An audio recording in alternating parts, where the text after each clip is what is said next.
Лайса фи кулубихим нур ислам. Булардан жүрөгүндө исламдын нуру жок.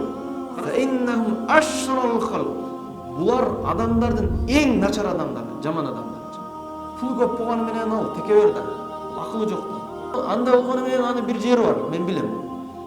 Бирөө жок маалында аны эстеш. Пайгамбарыбыз саллаллаху алейхи вассалам айткан, бир киши келип, я Расулулла, ушул гыйбат эмне дегенде, антадкуру минал мар ма якраху ва ясма. Сен сүйлөгөн сөзүңү бирөө өзү жогунда сүйлөдүң да, ошо жогунда сүйлөп койгон сөзүң ал угуп калса, ал жаман көрө турган деңгээлде, капа боло турган деңгээлдеги сүйлөшүң бул гыйбат. Бирөөнүн этин жеш болду депчи. Күнөө да. Анан бул жерден эмне билинип атат? Хадисте толук окуп кайтырып. Эгер ал сиздин сүйлөгөн сөзүңүз жетсе, мындай жаман көрбөй турган деңгээлде нормаль нерсе болсо, ал гыйбат эмес. Мисалы, палан акабыз дайым хутба башталыштан алдын келет мына жерге отурат. Десем, бул жакшы эле нерсе да тура. Эми ошентип этирсе, палан агабыз дайым эң акыры келет болчу. Şu машинасынан ал жакка буруп токтотот дагы, азан айтканда келет жумага. Пүтөрү менен качат. Бул не? Капа боло турган нерсе да. Бул өзү кончен адам деген сөз да. Ушул гыйбат алчы. Укса, жаман көрө турган нерсе бул арам сөз, күнөө. Ошондо ал киши айтты: "Я Расулулла, ва ин кана хаккан." Эгер ошол айткан сөзүм анык болсо эмне болот депчи. Мен бар нерсени айтам да деп биз өзүчө бир фатва чыгара алабыз го. Кеч айтып аттык го, гыйбат бой калат, мен керек болсо өзүнө да айтып салам. Анда бар да сыпат. Дегенде Аллахтын элчиси айтты: "Бар болгон үчүн гыйбат да. Эгерде бар болбой калса эмне болот? Эгер бар болбой калса, ида култа батилан фадалика бухтан." Эгер анда жок нерсени кошташып айтса, жок эле нерсеничи, ал вообще жумага келбейт дейсиң. Жума окуйт да.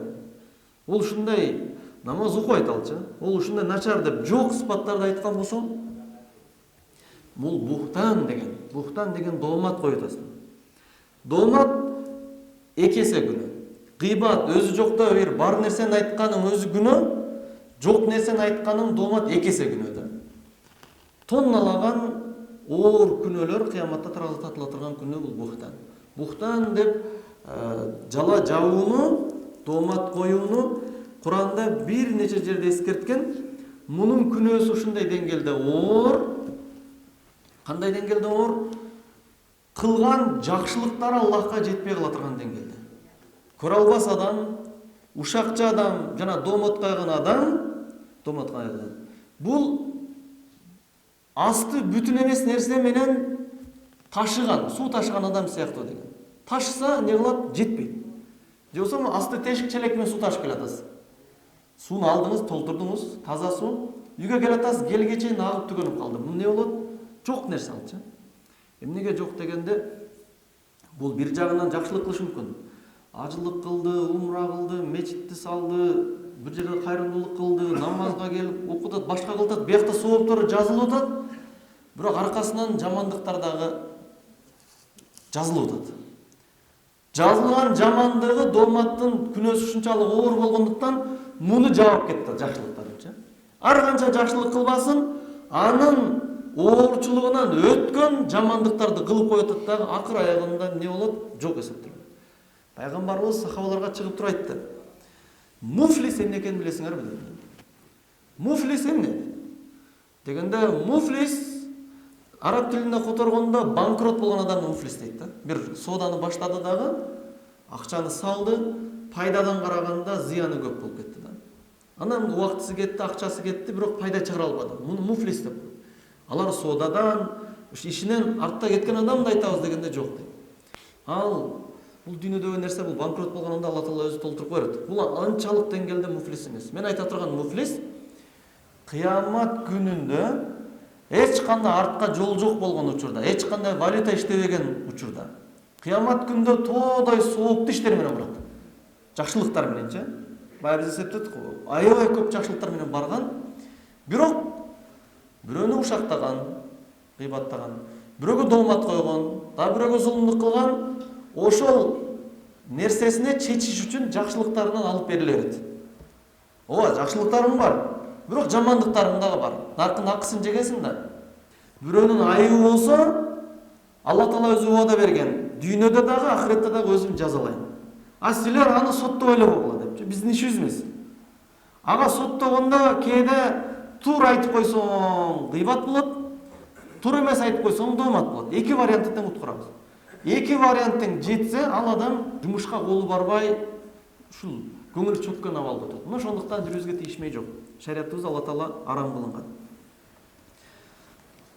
Табиндерден Фудайл рахимахуллах айткан сөзү бар.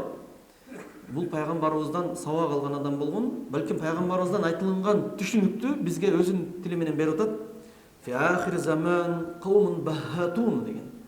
Акыры заманда аябай доомат коюп отурган коом келет. Мына биздин заман. Караңыздар эле, эптеп бирөөнү айыптамай. Алар айябун айыптай берет.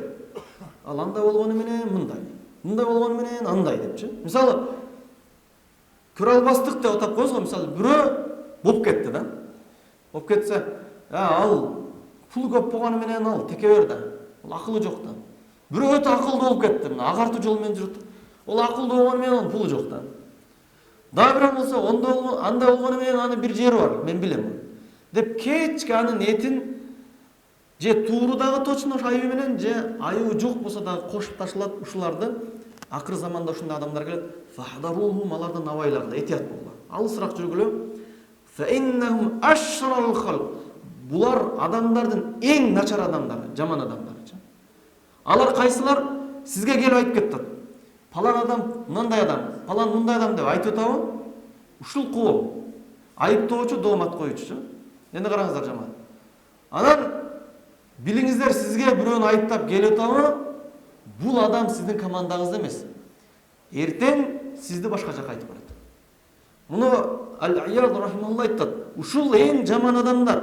Лайса фи кулубихим нур ислам. Булардын жүрөгүндө исламдын нуру жок.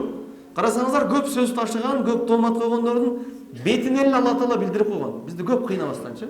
Мында караганда нур да, без нур деп коет го, ошондо нур жок го бул депчи. Бул нур жокпу? Аллахтын берген нерсеси. Абайлаш керек. Ушак таркатытабы? Алысыраак жүрүш керек. Анткени сизди дагы эртең ушактайт, доомат коет. Вахум ашрар, булар начарлар. Ла яртафиу лахум илаллаху амал. Алардын кылган жакшылык амалдары Аллахка жетпейт. Аллахка жетпейт дегени кылган жакшылыктары деле болушу мүмкүн, бирок жамандыктары көп, ошондуктан анын кылган амалдары Аллахты ыраазы кыла турган деңгээлде Аллахка жетип барбайт. Анткени күнөөсү көп да. Алла Таала буга назар көзү менен карайт адамдарга.